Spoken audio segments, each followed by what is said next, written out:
మహిళా రిజర్వేషన్లపై నేతల కన్ను, భార్య కూతుళ్లు కోడళ్లతో రాజకీయ అరగ్రేటం చేయించేందుకు ప్లాన్.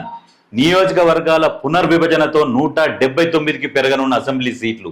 33% రిజర్వేషన్ల కింద మహిళలకు ఏకంగా 59 స్థానాలు. అసెంబ్లీ లాబీల్లో ఎమ్మెల్యేలు, ఎమ్మెల్సీలు, మంత్రుల మధ్య ఆసక్తికర చర్చ.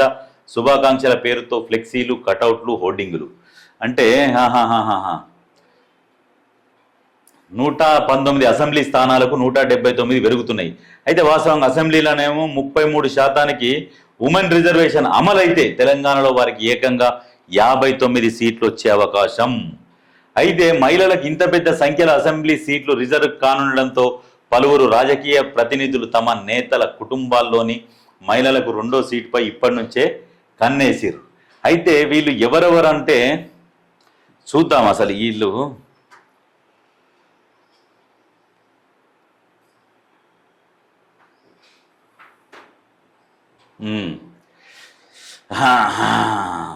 చరిష్మా రెడ్డి మాజీ మంత్రి జీవన్ రెడ్డి కోడలు, త్రిష మంత్రి దామోదర రాజనరసింహ కూతురు, ఝాన్సీ రెడ్డి ఎమ్మెల్యే యశస్విని రెడ్డి అత్త.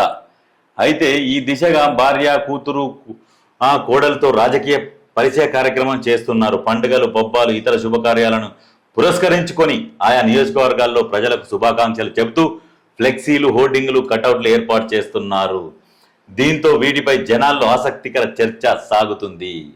ఆశావాహుల లిస్టులో చాలా మంది ఉన్నారు. ఆ లిస్టులో చాలా మంది ఎవరు ఏంది అంటే రాజకీయ అరంగేటానికి సిద్ధమవుతున్న వారి జాబితాలో డిప్యూటీ సీఎం బట్టి విక్రమార్క భార్య నందిని, ఎమ్మెల్యే కోమటిరెడ్డి రాజగోపాల్ రెడ్డి భార్య లక్ష్మి, మంత్రులు కొండా సురేఖ కూతురు సుష్మిత, దామోదర రాజనరసింహ కూతురు త్రిష, మాజీ గవర్నర్ బండారు దత్తాత్రేయ బిడ్డ విజయలక్ష్మి, మాజీ మంత్రి మేడ్చల్ ఎమ్మెల్యే మల్లారెడ్డి కోడలు ప్రీతిరెడ్డి, మాజీ మంత్రి జీవన్ రెడ్డి కోడలు చరిష్మారెడ్డి, విప్పు బీర్ల ఐలయ్య భార్య అనిత, ఎమ్మెల్సీ అద్దంకి దయాకర్ భార్య నాగమణి, ఎమ్మెల్యే యశస్విని రెడ్డి అత్త ఝాన్సీ రెడ్డితో పాటు మరికొందరు సిద్ధంగా ఉన్నారు.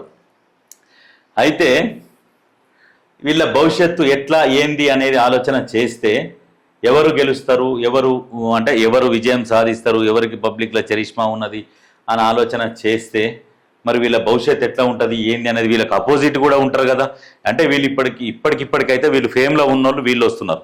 కానీ మరి వీళ్ళకి అపోజిట్గా కూడా వచ్చే వాళ్ళు కూడా ఉంటారు కదా చాలామంది. ఇప్పుడు ఒకటేసారి 179 సీట్లల్లో 60 సీట్లు వాళ్ళకే పోతున్నాయి. 60 సీట్లల్లో ఇప్పుడు పోటీల 2 పార్టీలు పోటీ పడితే 60, 120, 3 పార్టీలు పోటీ పడితే 180 మంది పోటీ పడతారు మహిళా నాయకులు, ఎమ్మెల్యే అభ్యర్థులు, కంటెస్టెంట్ ఎమ్మెల్యేలు కావచ్చు,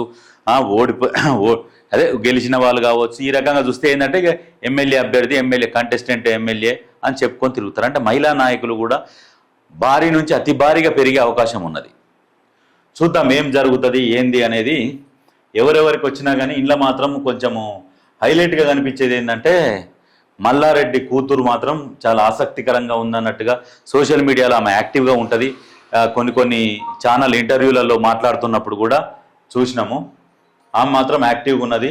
ఆమెతో పాటు ఇంకా సమాజ సేవలో సుశీలమ్మ ఫౌండేషన్ ద్వారా పేద ప్రజలకు సర్వీస్ చేస్తున్న దాంట్లో లక్ష్మి గారు ఉన్నారు, మన రాజగోపాల్ రెడ్డి వాళ్ళ మిస్సెస్. ఆమె కూడా సమాజ సేవలో చాలా ఈయన ఎంత ఖర్చు పెడుతుంటే కూడా ఇంకో 20-30 లక్షలు చేతికి ఇచ్చి ఖర్చు పెట్టురని చెప్తుంది ఆమె. ఈమె ఇప్పుడు అంటే సురేఖ కూతురు అయితే ఇప్పుడు ఆమె ఫైర్ బ్రాండ్. ఇక మరి అంటే ఏ నియోజకవర్గాల నుంచి పోటీ చేస్తారు, ఏ నియోజకవర్గాలు వీళ్ళు డిసైడ్ చేసుకున్నారు అనేది కూడా ఆలోచన చేయాలి. చూద్దాం ఏం జరుగుతుంది అనేది. ప్రతి దానికి కాలం నిర్ణయిస్తుంది. బీసీలపై వేడి చర్చ, అధికార ప్రతిపక్షాల మధ్య మాటల తూటాలు. బడ్జెట్లో ఏటా 20,000 కోట్లు అన్నారు, ఏమైందని తలసాని ప్రశ్న. తలసాని సీనన్న 10 సంవత్సరాలు బీఆర్ఎస్ పార్టీలోనే ఉన్నావు కదా, ఏ రోజన్నా బీసీల గురించి గలమెత్తినవా? ఒక్కరోజన్నా ఎత్తవు. అది దొరల పాలన కాబట్టి నోరు తెరిస్తే అనగదొక్కుతారు. నువ్వు ఆ బండి ముందర ఉరుకుతున్నట్టే మాకు బాధ అనిపించింది. కాలిన బండి మీద నువ్వు ఎంత సీనియర్ ఎమ్మెల్యేవి తెలంగాణలో, నువ్వు సీనియర్ ఎమ్మెల్యేవి, నువ్వు గాల బండి ముందర ఒకసారి ఉరికినవా చూస్తే అసలు కళ్ళకు నీళ్ళు వస్తాయి. ఏంది మా బీసీ నాయకుడు బానిస. నిన్న అసెంబ్లీలో అన్నావు కదా, పని చేద్దామా ఊడిగం చేద్దామా అన్నావు కదా. నువ్వు వాళ్ళ బండి మీద ఉరుకుతున్నప్పుడు మాకు అట్లనే అనిపించింది సీనన్న. 10 సంవత్సరాలు నన్ను ప్రశ్నించిన వాళ్ళని ప్రశ్నించలే.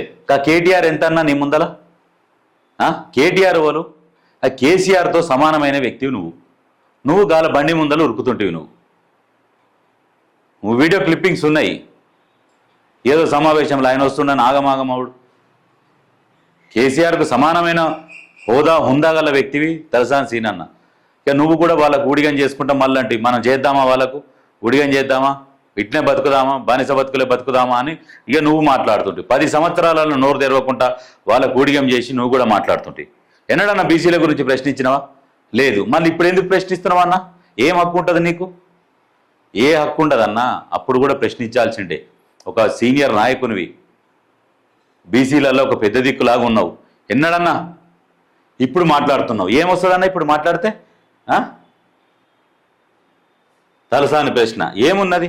మరి ఎవరన్నా అడిగిర్రా రేవంత్ రెడ్డిని? బీసీల రిజర్వేషన్ అమలు అయితే లేదు, కరెక్ట్ చేయాలని అడిగిర్రా? అడగక ముందుకే ఆయన చేసిండు.